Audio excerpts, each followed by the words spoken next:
Hello दोस्तों, आज के हम इस वीडियो में देखेंगे भगवान श्री कृष्ण के कुछ अनमोल वचन। भगवान कृष्ण को भगवान विष्णु के 8वें अवतार के रूप में और अपने आप में सर्वोच्च भगवान के रूप में पूजा जाता है। वह करुणा, कोमलता, प्रेम के देवता है और भारतीय देवताओं में सबसे लोकप्रिय और व्यापक रूप से पूजनीय है। उन्होंने हमें जीवन, प्रेम, खुशी, धर्म, मोक्ष, भक्ति, योग, ध्यान, धर्म, सत्य के बारे में सब कुछ सिखाया है। आइए जानते हैं श्री कृष्ण के श्री मुख से निकले कुछ अनमोल वचनों को।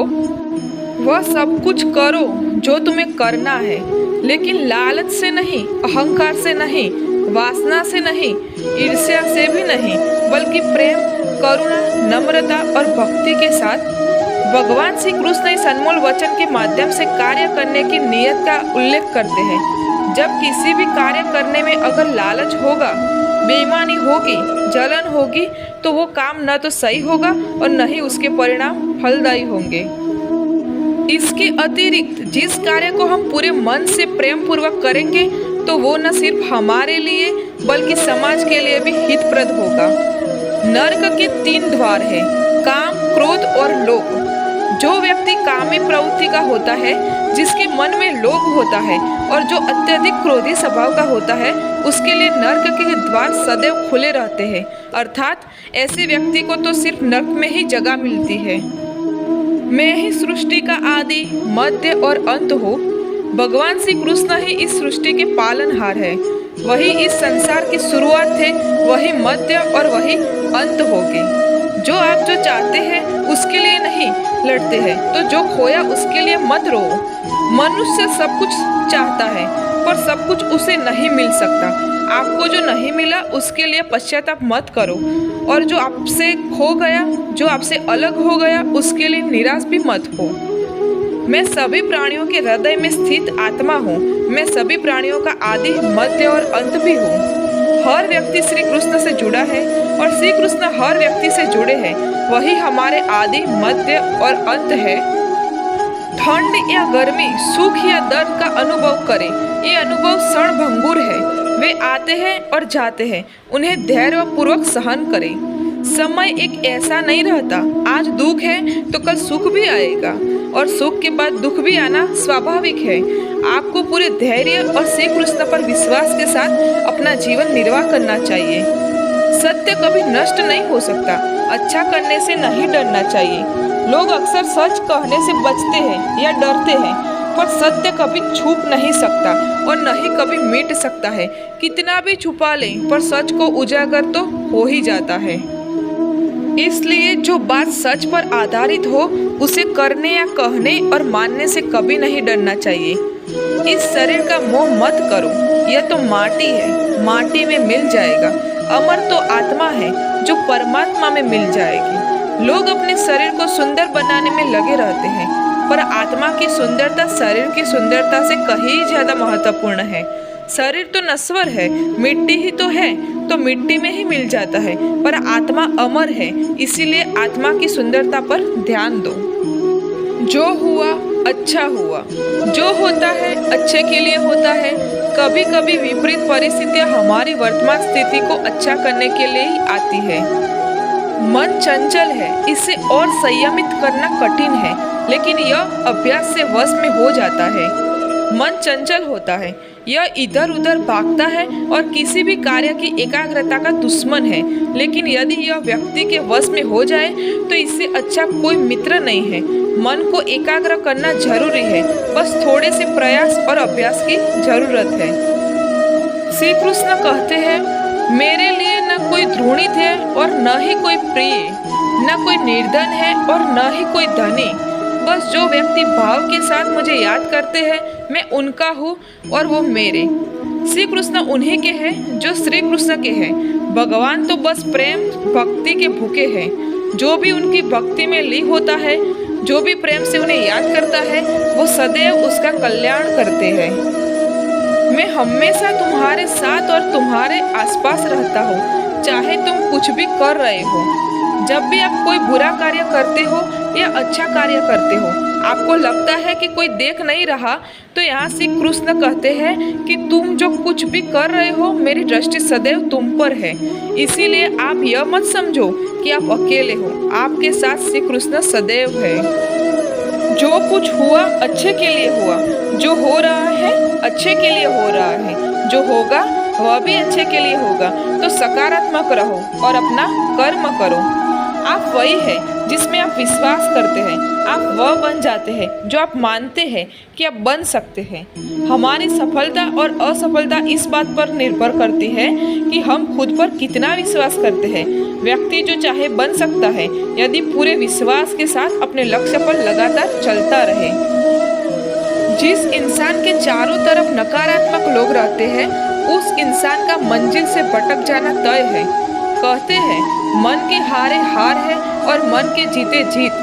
जिस प्रकार सकारात्मक विचारों से सफलता मिलती है उसी प्रकार नकारात्मक विचार असफलता के मार्ग की ओर अग्रसर रहते हैं, क्योंकि जैसा हम सोचते हैं वैसे ही हम बनते जाते हैं और अपने विचारों के माध्यम से ही हमें नकारात्मक और सकारात्मक परिणाम मिलते हैं। अपने अनिवार्य कर्तव्य का पालन करें, क्योंकि क्रिया वास्तव में निष्क्रियता से बेहतर है। मनुष्य ही एक ऐसा प्राणी है जो कर्म करता है, इसीलिए कर्म करना प्रत्येक व्यक्ति का धर्म भी है। कर्म करने वाला व्यक्ति है कर्मवीर कहलाता है। इसीलिए कार्य करते रहना खाली बैठे रहने से हमेशा बेहतर होता है। जहाँ भी सभी मनुष्यों के स्वामी कृष्ण है और जहाँ अर्जुन सर्वोच्च धनुर्धर है वहाँ भी निश्चित रूप से ऐश्वर्य, विजय, असाधारण शक्ति और नैतिकता होगी। समय हमेशा चलता रहता है, कभी रुकता नहीं। यदि आज बुरा समय है तो कल अच्छा होगा। इसीलिए आप बिना किसी स्वार्थ के सिर्फ कर्म कीजिए, फल समय खुद दे देगा। न तो समय रुकता है, बुरा समय हो या अच्छा समय बदलता जरूर है। आज बुरा है तो कल अच्छा और अच्छा तो फिर बुरा समय जरूर आएगा। सुख के बाद दुख और दुख के बाद सुख आते जाते रहते हैं। इसीलिए इस पर हमारा कोई वश नहीं है, लेकिन कर्म पर हमारा वश जरूर है। आप सिर्फ कर्म करिए, फल की चिंता किए बगैर। समय आने पर फल जरूर मिलेगा।